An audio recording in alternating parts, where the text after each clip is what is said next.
Hello everybody, Hydra here, and welcome to another review. And now we're getting into the last part of them. This is the G-Fest section. Now, for the G-Fest section, it's going to be a little bit different. We're going to be doing it in a different order, so yeah. So if you couldn't tell by the title, we're going to be taking a look at the Bandai 2006 Purple Tag 1968 Godzilla. And yeah, here's the tag. I still have it attached because I kind of wanted to, have it a little bit, kind of want it on here. So here's the tag. Strangely enough, it's the 73 Godzilla, as if you couldn't tell. But yeah, it says 68 right there. It's a little bit weird that they put 68 as opposed to, or it's the fact that it's weird that the picture is of 7 is the one from versus Megalon. And here we just get some info about the monster itself. And then let me see. 50 meters. Oh, there's Mama Jumbo. I need to get a picture of Godzilla. I want to say that's from... I don't want to say that's from either Hydra or Gigan. I want to say it's Hydra.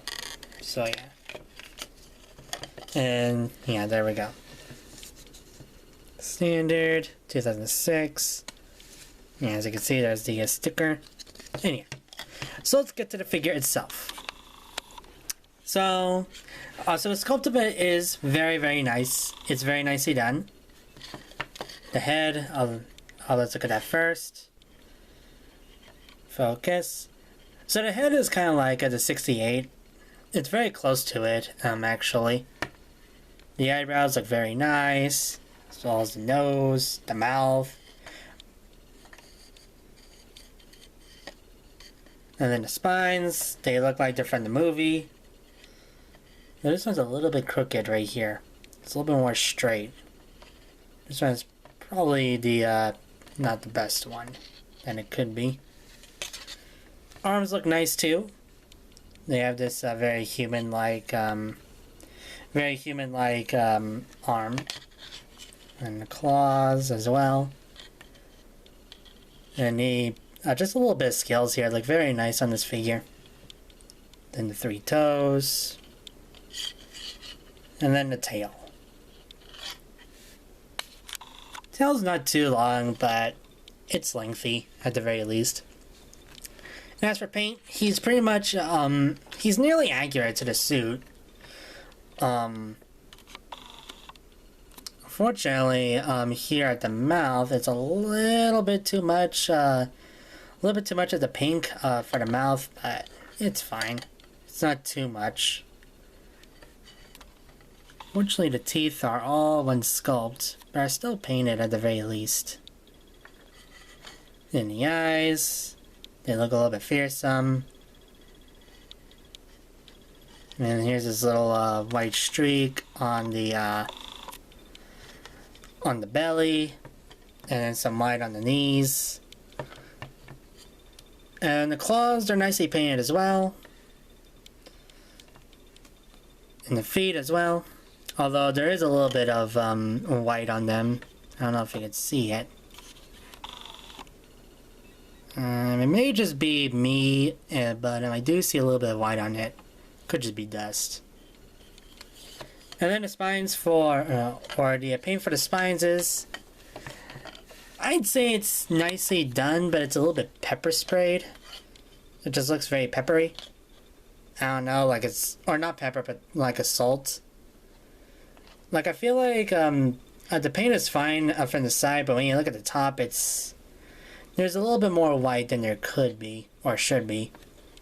So, yeah. But the paint is still nice regardless, for a Godzilla figure. Very, very nice. So now let's move on to articulation. The arms can rotate all the way around, no problemo. And the legs, they can rotate, but I wouldn't recommend moving them 360. You can't really move 360 because of how the body is shaped. And the tail can also rotate. So, yeah, there we go. And now let's move on to sizing. Let's actually make a comparison first before we do that. And now and so here's the Bandai Creation 68 Godzilla. As you can see, there's a bit of a difference. Definitely, I kind of feel like there's pros and cons to both figures. I feel like this one looks better, but at the same time, this one looks a little bit more accurate. Like the spines especially, like spines here look good, but this one, the creations, they do look a little bit better.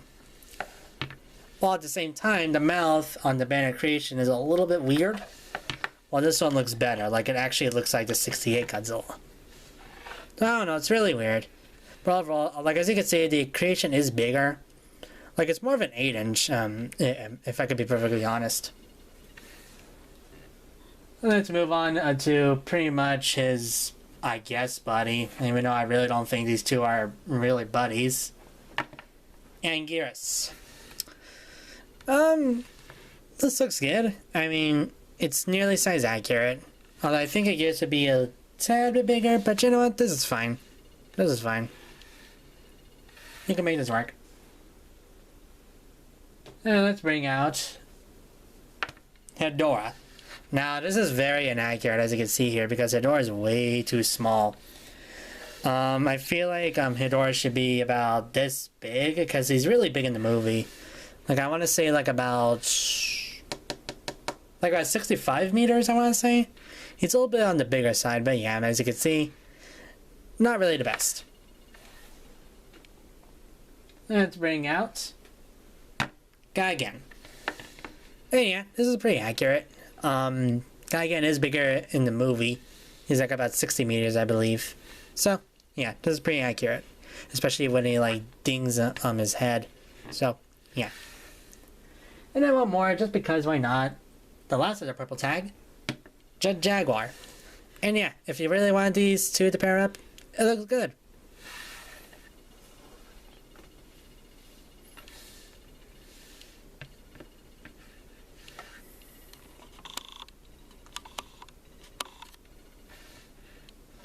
And finally, Rarity. This figure's uncommon. You can find him. Usually you would be able to find him for I'd say at the very least $50 at least. I got mine for $35 at G-Fest this year, so I'd say he's uncommon because the purple tags are a little bit rarer than regularly. So that's it for this review. So sculpt is really nice. The paint is also really nice. The articulation is pretty basic. Let me see. The sizing is also really, really good. He scales really well with your 6 inches. And in Rarity, I'd say he's uncommon, borderline rare.